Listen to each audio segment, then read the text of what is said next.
On this episode of the Press Rewind Prince Lyrics podcast, I am covering the spiritual Martika song Love Thy Will Be Done from the Originals project. Love Thy Will Be Done was written by both Prince and Martika, and basic tracking by Prince occurred in January of 91 at Paisley Park Studios.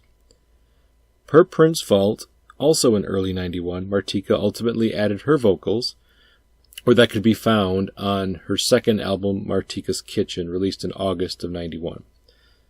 It was the album's first single, released in July of that same year.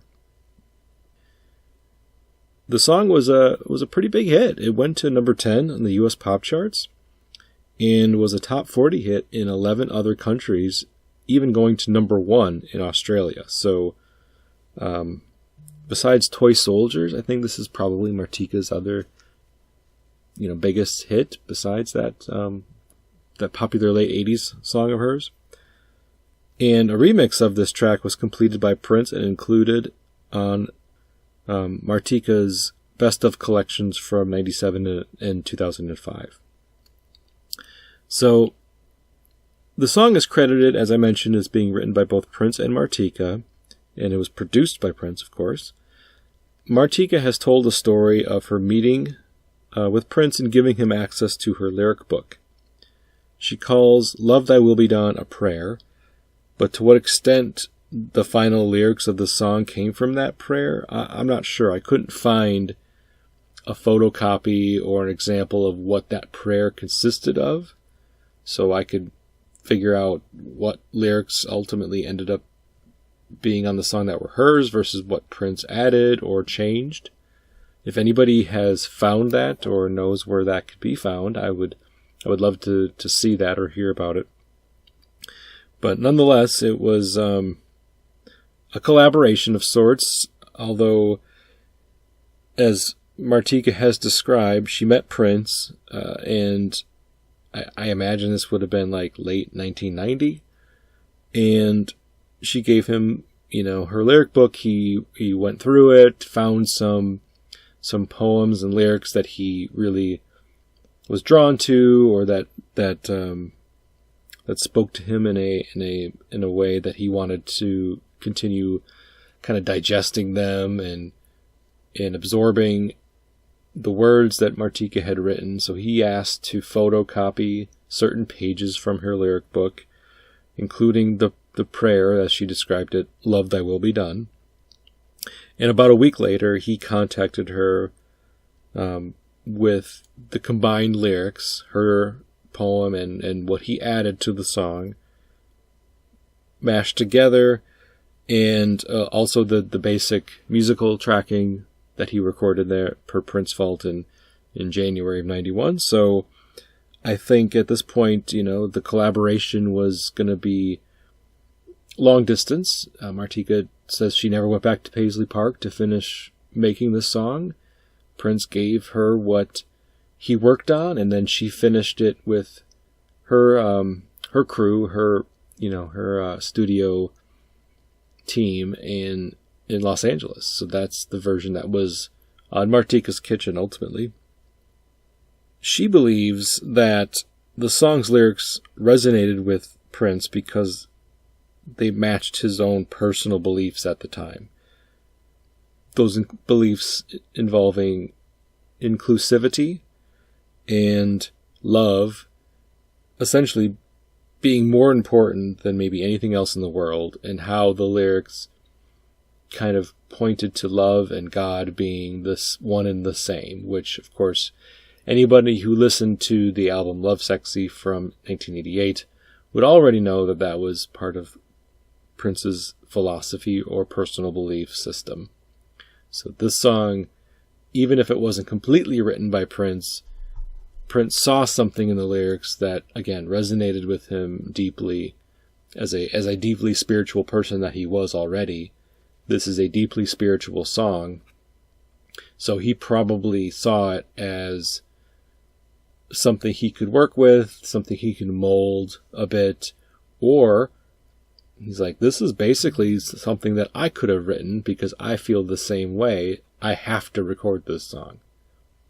It's too much of a coincidence for me to come across these lyrics to not do something with them.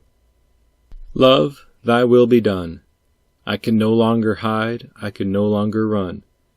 No longer can I resist your guiding light that gives me the power to keep up the fight. So here she's asking, or, Prince is asking, depending on which version you're listening to, of course, is asking for that guiding light, asking for something that is going to shine on them, and they're accepting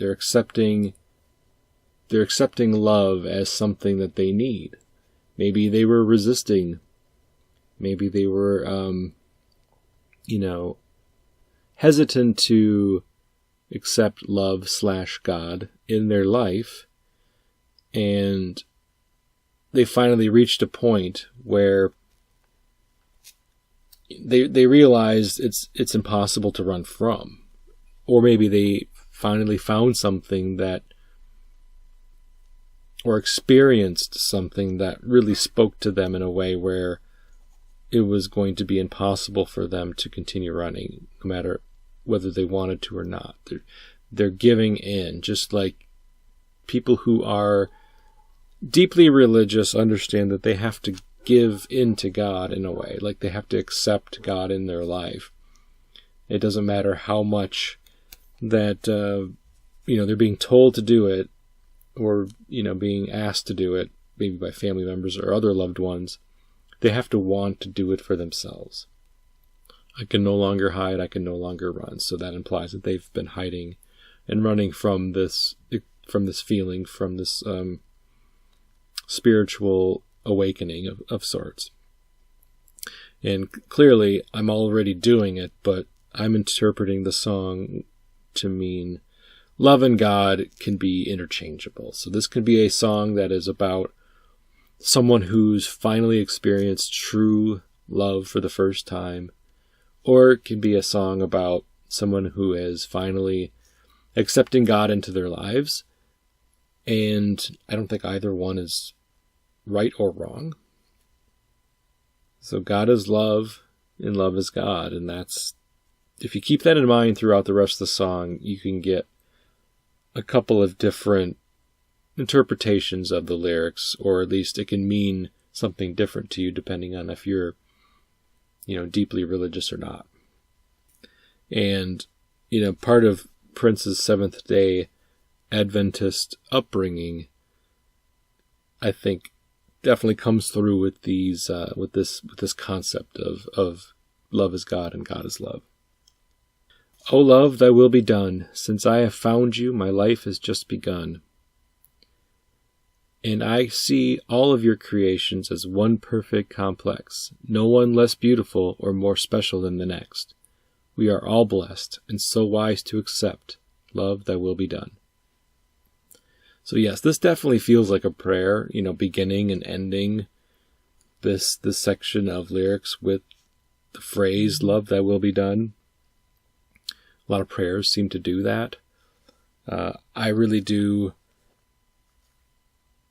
continue to get the same sort of messaging from these lyrics. Since I found you, my life has just begun. I guess implying again that life without love or God is a bit incomplete for this person. They realize maybe they've lived a fairly empty existence up to this point, at least again in their mind.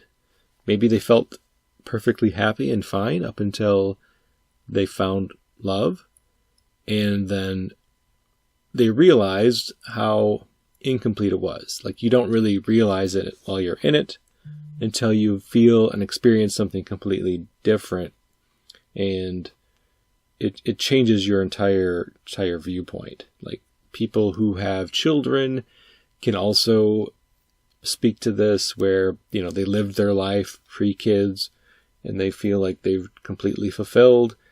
And then some people have kids, and then all of a sudden they realize, well, the life I was living up until having children was just for myself. Now I'm living for someone else. And maybe that same feeling can be applied to people who have finally found true love, or finally found God, or anything really that is important to them, enough to make them feel like the life they had been living prior to accepting this and finding this thing, whatever it may be, was like a test run, or, you know, like a warm-up. This person feels like life has just begun now. And I see all of your creations as one perfect complex, no one less beautiful or more special than the next. This also speaks again, I guess, to the message of inclusivity that Prince has been always about. Ever since, you know, Uptown from the Dirty Mind album, this has been part of Prince's mantra, philosophy, belief system, whatever you want to call it. I mean, songs like Paisley Park are about the same thing as well, and many times he can be looked at as he just wants people to get along, and nobody is better than anyone else. Doesn't matter what your belief system is, doesn't matter what color you are, where you live, sexuality, and, you know, all of your creations. So all of God's creatures are deserving of love and deserving of respect from each other, from all of us. Your creations are one perfect complex. Altogether we are beautiful, and separately we're maybe not as strong. We come together, we can be perfect and blessed. Love, thy will be mine, and make me strive for the glorious and divine. I could not be more satisfied.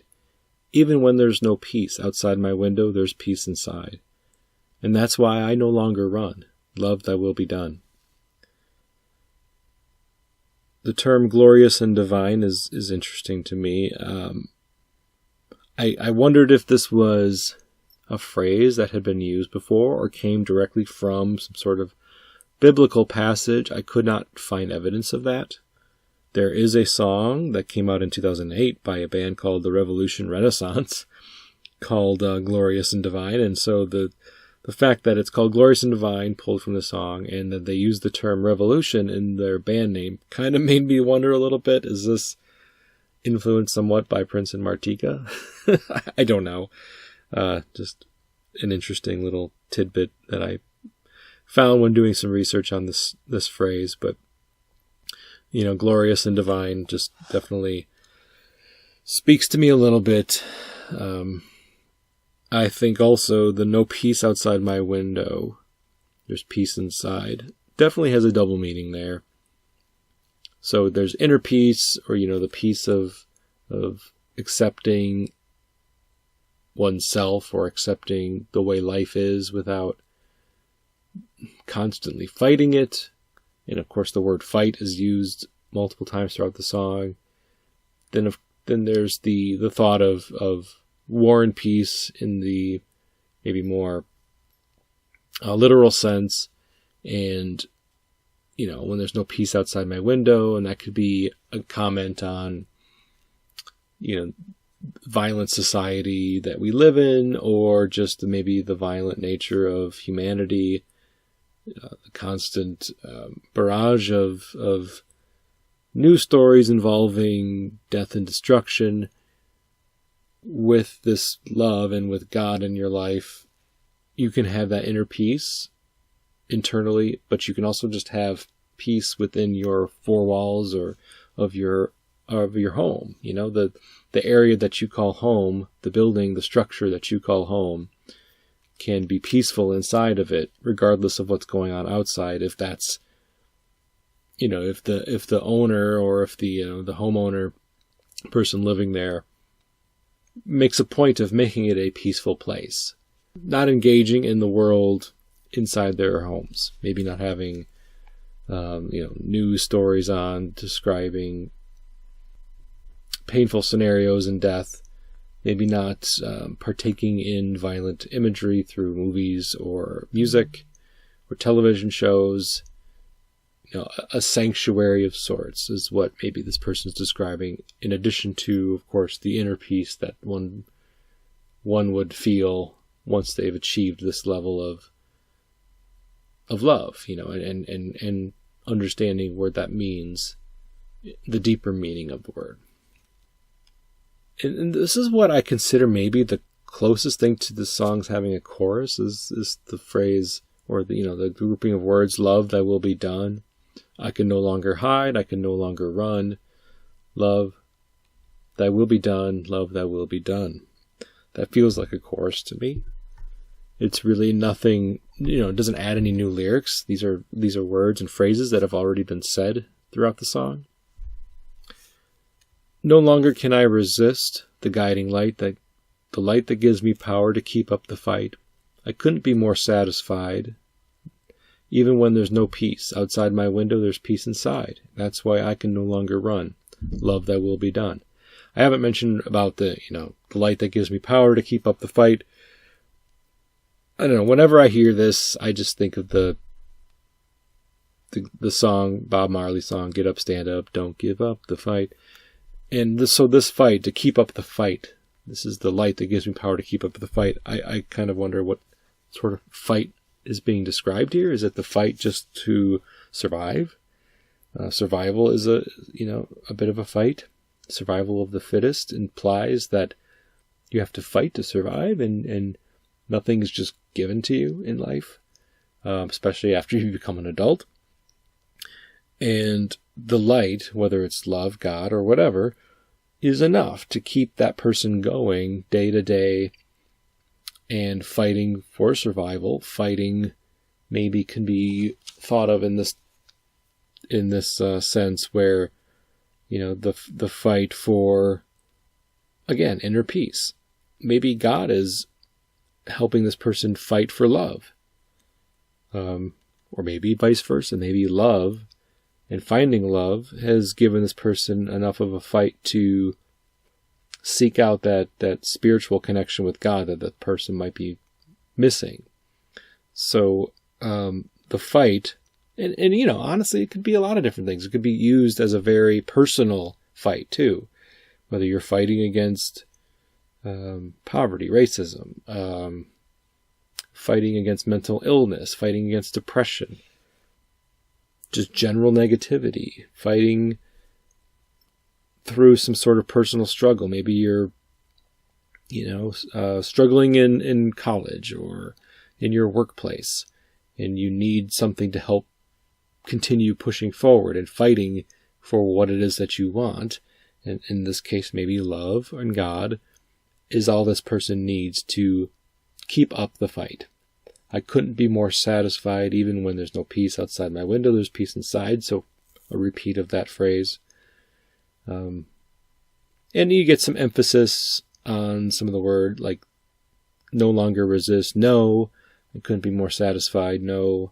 So the song at this point is really emphasizing certain aspects to make it feel, again, more like a prayer or a psalm, or, just some sort of spiritual song. Like this song could be sung in a church service, like a more progressive church service. You could plaster these lyrics on one of those big